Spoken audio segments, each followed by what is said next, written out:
하나님의 말씀은 사도행전 1장 1절에서 2절 말씀입니다. 신약 성경 187쪽이 되겠습니다. 신약 성경 187쪽 사도행전 1장 1절에서 2절 말씀을 봉독해 올리겠습니다. 데오빌로여, 내가 먼저 쓴 글에는 무릇 예수의 행하시며 가르치시기를 시작하심부터 그의 택하신 사도들에게 성령으로 명하시고 승천하신 날까지의 일을 기록하였노라. 아멘. 아브라함의 손자인 야곱에게는 12명의 아들들이 있었습니다. 하나님께서는 그 12명 가운데 넷째 아들인 유다로 하여금 구원의 정통성을 잇게 하셨습니다. 12명의 형제들 가운데 유다의 행실이 가장 모범적이었기 때문인 것은 전혀 아닙니다. 그는 자신의 며느리를 창녀인 줄 알고 동침할 정도의 부도덕한 면도 지니고 있었습니다. 폐륜이라는 말이 있습니다. 인간이 마땅히 지켜야 할 도리를 짓밟는 행위를 일컫는 말입니다. 며느리와 동침한 시아버지라면 폐륜하라 불러도 틀림이 없을 것입니다. 그런 인간이 어떻게 그리스도의 족보에 이름이 오르는 신앙의 선조로 선택받을 수 있었겠습니까? 혹 어떤 이는 이렇게 설명할지도 모릅니다. 형제들 가운데에 굳은 일이 생길 때마다 항상 앞장섰던 사람은 유다뿐이라고 말입니다. 그것은 대단히 훌륭한 지적이긴 하지만 그러나 그것만으로는 미흡합니다.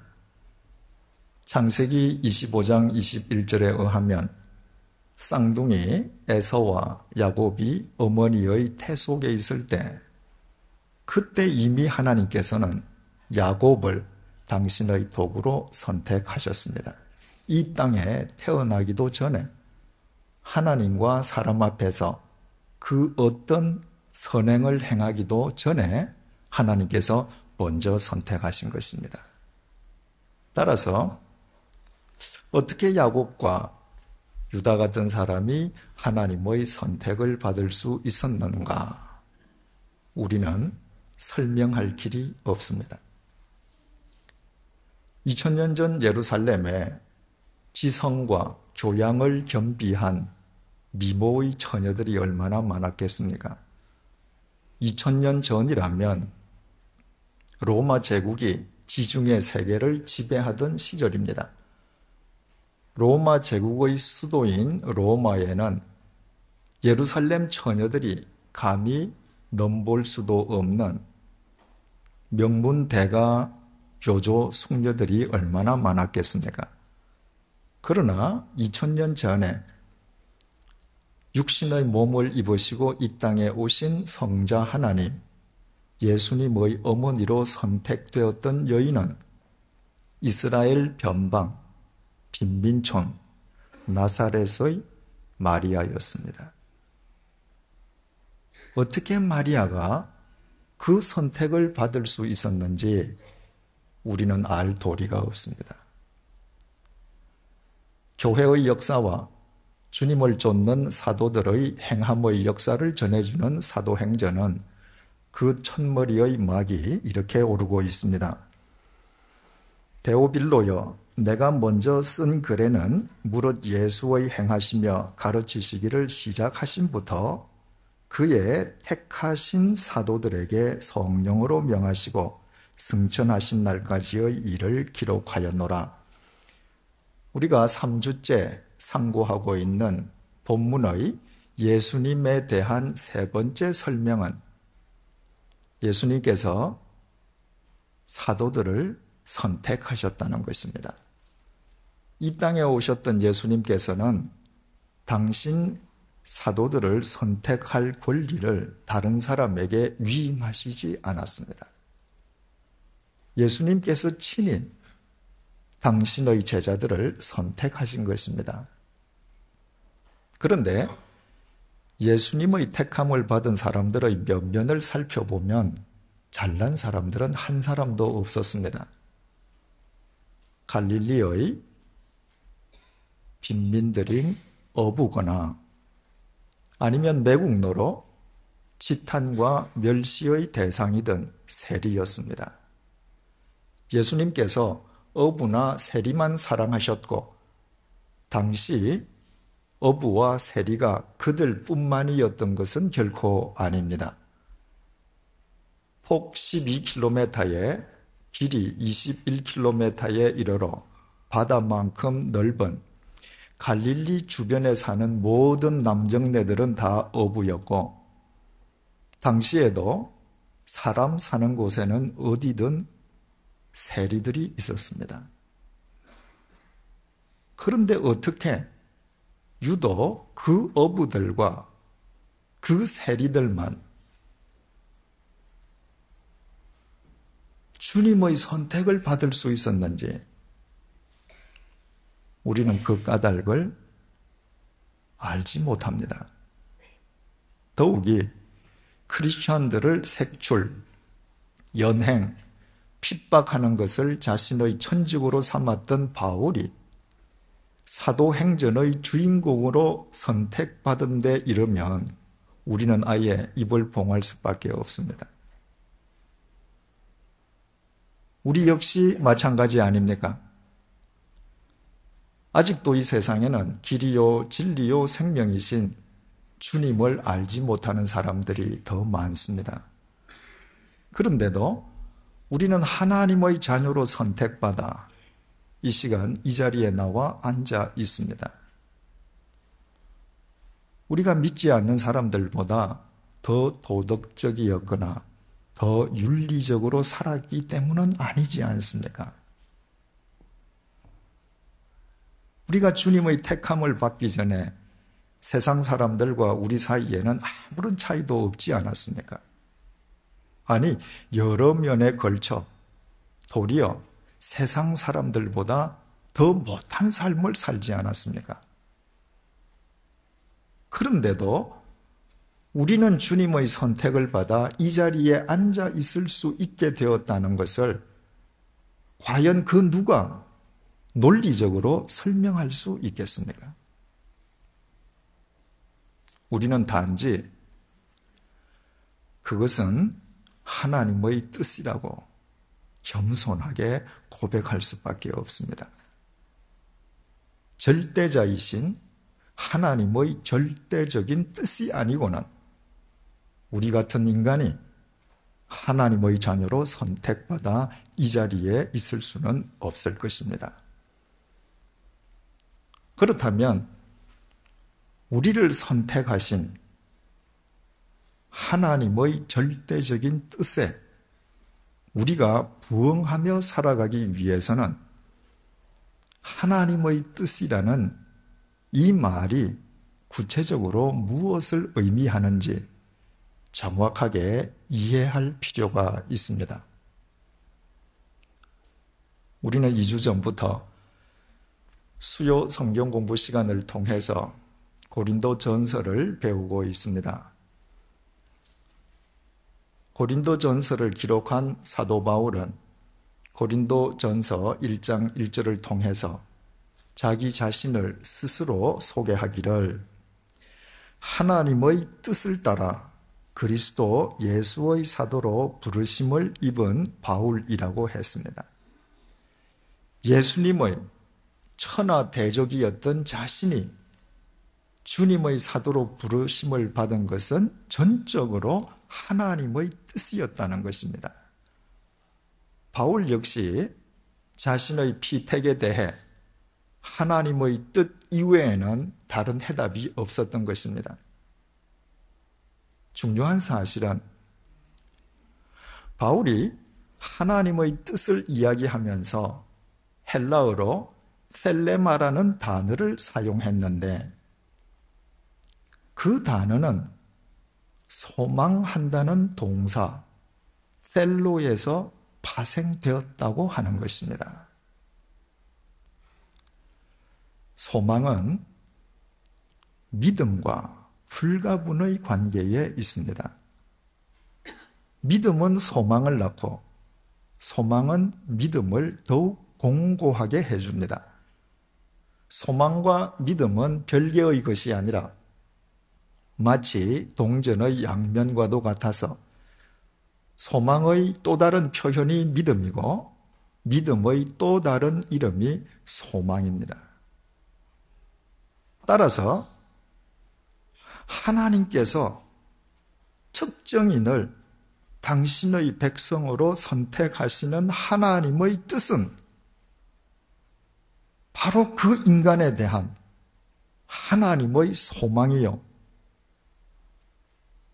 믿음임을 우리는 알게 됩니다. 선택은 언제나 버림의 결과입니다. 선택의 대상은 항상 복수거나 다수입니다. 그 가운데 하나를 선택한다는 것은 나머지 모두를 포기하는 것을 의미합니다. 많은 것 가운데에 단 하나를 선택하는 것은 자신이 선택한 그 하나가 나머지 모두보다 더 낫다는 믿음으로 인함입니다. 그래서 똑같은 가게에 수없이 많은 옷이 걸려져 있는데 어떤 사람은 그 가게에 들어가서 밝은 색깔의 옷을 사는가 하면 어떤 사람은 정반대로 검정 색깔의 옷을 삽니다. 어떤 사람은 비싼 가격의 옷을, 어떤 사람은 싼 옷을 삽니다. 그 경우에 그 누구도 왜 하필이면 그런 색깔의 옷을 샀냐? 왜 그 가격에 그런 옷이냐는 식으로 남을 비판할 수 없습니다. 그 옷을 구입한 사람은 그것이 자신의 형편과 기호에 가장 적합하다는 믿음으로 선택했기 때문입니다. 인간에 대한 하나님의 선택 역시 인간에 대한 하나님의 믿음에 기인하고 있습니다. 이 사실을 깨닫는다면 우리가 그동안 설명할 수조차 없었던 것을 이제 밝히 이해하게 됩니다. 왜 하나님께서 어머니의 태 속에 들어있는 야곱을, 핏덩이에 지나지 않는 야곱을 선택하셨습니까? 왜 하나님께서 며느리와 동침했던 패역한 유다를 선택하셨습니까? 왜 하나님께서 달동네 나사렛의 빈민 마리아를 성모 마리아로 선택하셨습니까? 왜 하나님께서 무식한 어부와 지탄받던 세리를 주님의 사도로 선택하셨습니까?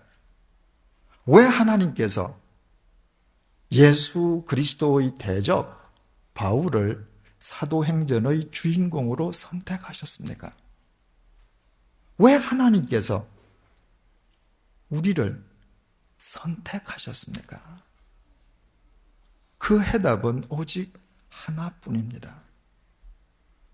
하나님께서 야곱을 믿으셨고 유다를 믿으셨고 마리아를 믿으셨고 제자들을 믿으셨고 바울을 믿으셨고 형편없는 우리를 믿으셨기 때문입니다. 인간은 언제나 하나님에 대한 인간의 믿음을 절대시합니다. 물론 인간의 믿음은 대단히 중요합니다. 그러나 우리가 하나님을 믿기 전에, 하나님을 알기도 전에 하나님께서 먼저 우리를 믿어주셨음을 간과해서는 안 됩니다. 그렇지 않습니까? 만약 하나님께서 우리를 먼저 믿어주시지 않으셨더라면 추악한 죄인에 지나지 않는 우리를 위해 어떻게 당신의 독생자를 이 더러운 세상에 보내셨겠습니까? 예수 그리스도께서 우리를 믿어주시지 않으셨더라면 어떻게 당신의 생명을 우리를 살리시기 위한 십자가의 제물로 내어 놓으셨겠습니까? 우리가 하나님을 믿기도 전에 우리를 먼저 믿어주신 삼위일체 하나님의 믿음이 십자가의 구원을 완성하신 것입니다. 형편없는 죄인임에도 불구하고 우리를 먼저 선택해 주시고 당신의 은혜를 베풀어 주시면 하나님의 자녀답게 살아가리란 하나님의 소망이요 믿음이었습니다. 그렇다면 우리는 인간의 믿음이 과연 무엇을 의미하는지 이제 명쾌하게 정의할 수 있습니다. 인간의 믿음은 우리를 먼저 믿어주신 하나님의 믿음에 대한 인간의 응답입니다. 인간의 믿음의 유일한 토대와 동력이 우리를 먼저 믿어주신 삼위일체 하나님의 믿음이라는 것입니다. 그렇다면 우리에게 남은 것은 우리를 먼저 믿어주신 하나님의 믿음으로 응답하는 삶입니다. 바로 그것이 당신의 믿음으로 우리를 선택해 주신 하나님의 뜻인 것입니다. 오늘 본문은 주님께서 당신의 믿음으로 왜 우리를 선택해 주셨는지 그 까닭을 밝혀주고 있습니다.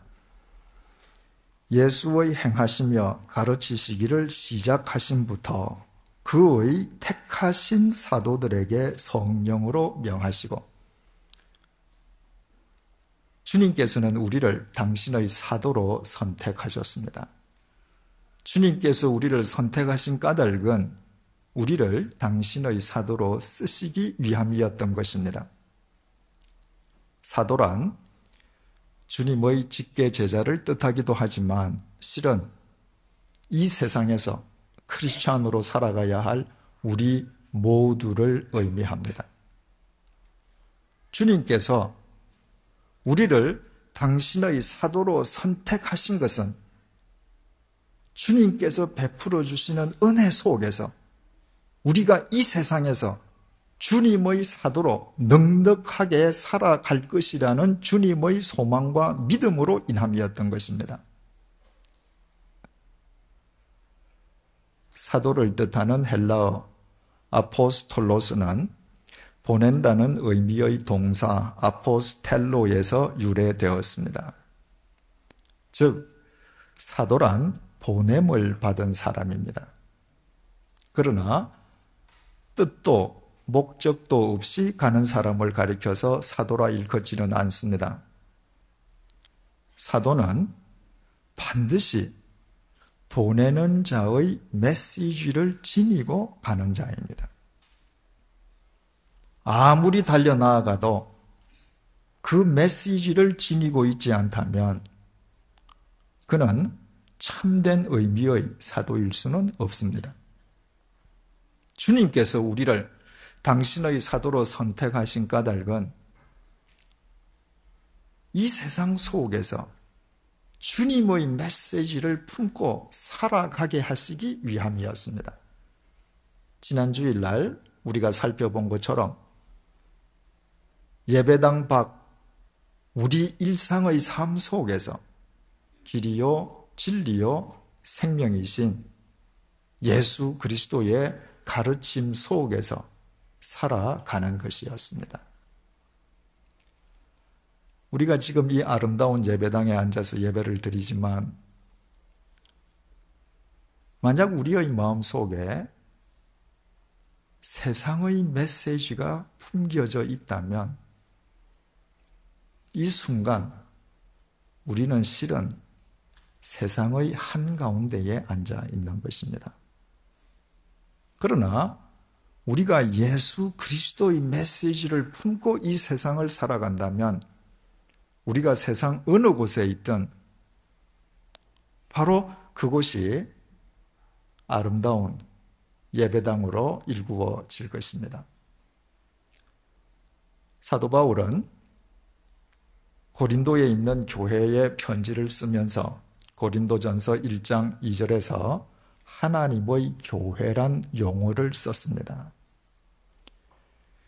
교회를 의미하는 헬라어는 에클레시아로 그 뜻은 부름받은 자들이라는 의미입니다.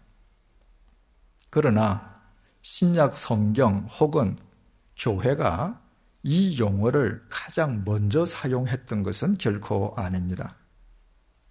신약 성경이 쓰여지기 전 1000년 전 고대 그리스 시대 때부터 시작해서 신약 성경이 기록되던 로마 제국 시대에도 각 도시마다에는 에클레시아가 있었습니다. 당시의 에클레시아는 자기 도시의 제반 사항을 논의하고 관할하기 위한 시민의 대표로 이루어져 있는 모임으로서 우리말 민회 혹은 공의회로 번역할 수 있습니다. 그런데 2000년 전에 주님을 쫓는 무리들이 나타나서 자기들도 에클레시아라고 나선 것입니다. 그것도 단순히 민회나 공의회를 의미하는 에클레시아가 아니라 하나님의 에클레시아라고 공포했습니다. 그 말을 듣는 당시의 사람들은 대단히 의아해하면서 서로 반문했을 것입니다. 야, 저 에클레시아는 도대체 뭐하는 집단이래? 듣도 보도 못한 하나님의 에클레시아라니 그게 대체 무슨 말이야? 세상 사람들은 하나님의 에클레시아를 자처하는 사람들의 삶을 면밀하게 주시했을 것입니다. 만약 당시의 크리스찬들이 하나님의 에클레시아를 자처하면서도 세상 사람들처럼 세상의 메시지, 욕망의 메시지를 품고 살았다면 세상 사람들은 하나님의 에클레시아를 자처하는 그들을 다시는 상종 못할 정신병자로 취급했을 것입니다.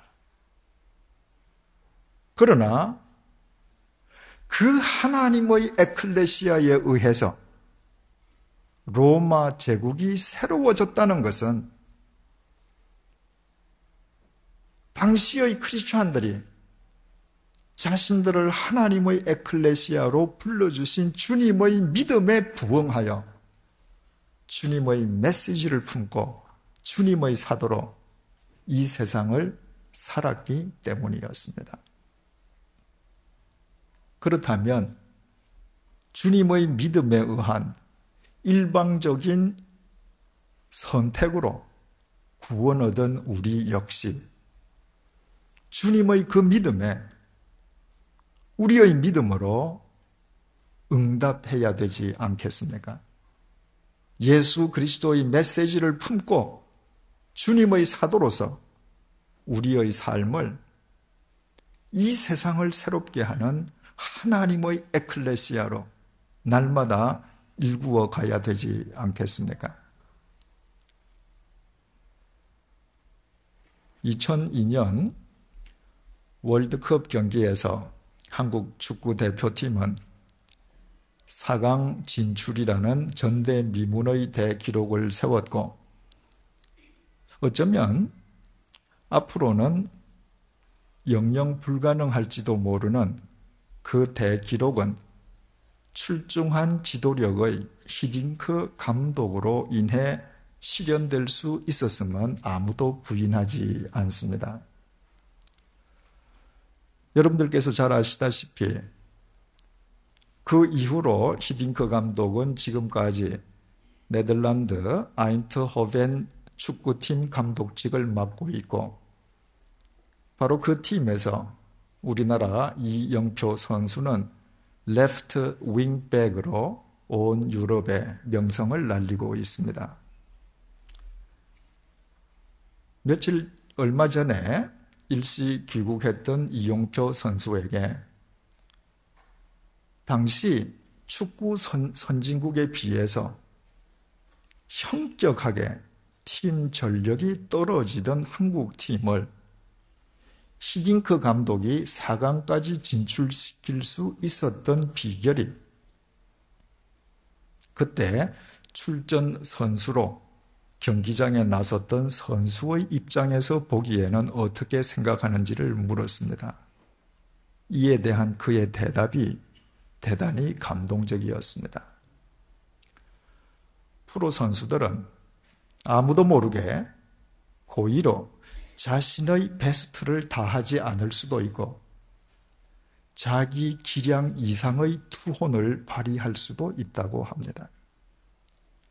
히딩크 감독의 최대 장점은 월드컵 경기 내내 한국 선수들을 후자가 되게 했다는 것입니다. 11명의 선수들이 그라운드에 나가기만 하면 자기 기량 이상으로 투지를 불태우며 온 몸을 내던졌다는 것입니다. 선수들이 그렇게 할 수 있었던 동기는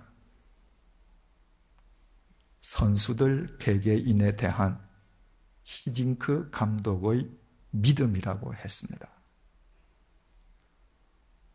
그라운드에 나서는 선수들은 자신들을 믿어주고 있는 히딩크 감독의 믿음을 믿으면서 그 감독의 믿음에 부응하기 위해서 자기 기량 이상의 투혼을 발휘하며 온 몸을 던진 끝에 4강 진출이라는 기록과도 같은 대기록이 결과적으로 주어졌다는 것입니다. 그 말을 듣고 보니 당시 월드컵 경기를 보면서 어떻게 90분 내내 선수들이 저렇게 사력을 다해서 뛸 수 있을까 하고 품었던 의구심이 비로소 해소되었습니다. 감독이 선수를 믿고 그 믿음에 부응하기 위해서 선수들이 자신들의 몸을 던질 때 기적과도 같은 대기록이 수립된다면 우리를 믿으시는 하나님의 믿음을 인식하고 그 믿음에 우리의 믿음으로 응답하면서 주님을 위해 우리의 삶을 던질 때 어떻게 새 생명의 역사가 일어나지 않겠습니까? 예배가 끝난 뒤에 시간 나시는 분들은 양화진 건너편에 있는 한국 가톨릭 성지인 절두산을 한 번씩 산책해 보시기 바랍니다. 절두산 성당이 자리 잡고 있는 언덕의 본래 이름은 그 모양이 누에의 머리와 닮았다고 해서 잠두봉이었습니다. 그러나 대원군이 약 1만여 명에 달하는 천주 교인들을 바로 그 언덕에서 참수형을 시킨 이래 그 언덕은 절두산으로 불려지고 있습니다. 그 절두산 성지 내에 있는 꾸로실료 교육관 지하 입구에는 이런 내용의 현판이 붙어 있습니다. 그리스도는 당신만을 믿습니다. 김수환 추기경의 글입니다. 저는 양화진을 거쳐서 절두산으로 산책을 나갈 때마다 그 글귀를 제 마음속에 되새기곤 합니다. 미약하기 짝이 없는 인간에게 전능하신 주님께서 자신을 믿어주고 계신다는 것보다 더 큰 격려와 소망이 어디에 있겠습니까? 사랑하는 교우 여러분, 우리가 주님을 알기도 전에 주님께서 우리를 먼저 믿어주시지 않았습니까? 그래서 당신께서 믿으시는 우리를 위해 당신의 생명을 십자가의 제물로 버리시지 않았습니까? 우리가 이 세상에서 믿지 않는 사람들보다 더 패역하고 더 부도덕한 삶을 살았음에도 불구하고 오직 우리에 대한 당신의 믿음으로 우리를 불러주시지 않았습니까? 그 이후에도 여전히 부족하고 허물투성이었음에도 불구하고 변함없는 당신의 믿음으로 이 어둡고 혼탁한 세상에서 100주년 기념교회를 이루는 당신의 사도들로 우리를 불러주시지 않았습니까? 이 모든 것이 우리의 믿음이 아니라 주님의 믿음으로 되어졌습니다. 주님의 믿음이 아니었던들 이 가운데에 그 어느 것도 불가능했을 것입니다. 주님의 이 믿음을 믿는다면 그 믿음에 우리가 우리의 믿음으로 응답할 때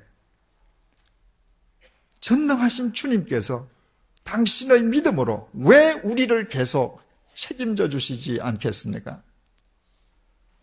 유한한 인간에 지나지 않는 감독과 선수의 믿음이 어우러져도 새로운 기록을 세울 수 있다면 전능하신 주님과 그분을 믿는 우리의 믿음이 한데 어우러질 때 어찌 이 땅에 새로운 창조 역사가 일어나지 않겠습니까? 이제 우리 모두 주님의 선택받은 사도로서 예수 그리스도의 메시지를 가슴에 품고 세상이란 경기장을 향해 나아가십시다.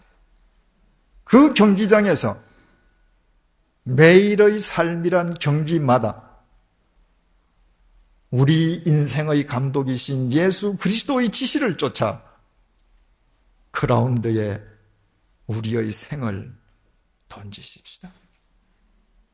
주님의 선수로 주님의 택함받은 사도로서 우리가 응당 져야 할 십자가를 기꺼이 지십시다. 주님의 그 믿음에 오직 우리의 믿음으로 응답하십시다. 그때 우리의 삶은, 우리의 가정과 일터는, 우리의 교회는 새로운 역사를 일구는 신사도행전이 될 것입니다. 과거에 우리를 믿으셨고 지금 이 순간 믿고 계시고 앞으로도 영원히 우리를 믿어주실 주님께서 우리의 삶을 통로로 삼아 친히 이 세상을 새롭게 하실 것이기 때문입니다. 기도하시겠습니다. 주님께서 말씀하셨습니다. 자기 아들을 아끼지 아니하시고 우리 모든 사람을 위하여 내어주시니가 어찌 그 아들과 함께 모든 것을 우리에게 은사로 주지 아니하시겠느냐. 그러나 주님, 우리는 주님의 이 말씀을 믿지 못했습니다. 우리가 하나님을 믿기도 전에 하나님께서 우리를 먼저 믿어주셨기에 당신의 독생자를 내어주셨고 앞으로도 우리를 믿어주실 것이기에 당신의 전능하신 능력으로 계속 우리의 삶을 책임져 주실 것임을 우리는 믿지 못했습니다. 그래서 주님의 선택을 받았음에도 주님의 메시지를 품고 살아가는 사도가 되지 못했음을 고백드리오니 용서하여 주옵소서. 이제 주님의 믿음에 우리의 믿음으로 응답하는 사도가 되기를 소원합니다. 이 세상이라는 경기장 속에서 우리 인생의 감독이신 주님의 믿음에 부응하여 주님을 위해 우리의 온 삶을 던지게 하여 주옵소서. 천지를 창조하신 주님을 위해 마땅히 져야 할 십자가를 기꺼이 지게 하여 주옵소서. 우리를 믿으시는 주님의 믿음을 힘입어 우리 일상의 삶이 전대미문의 생명의 대역사를 일구어 가게 하여 주옵소서. 예수님의 이름으로 기도드립니다. 아멘.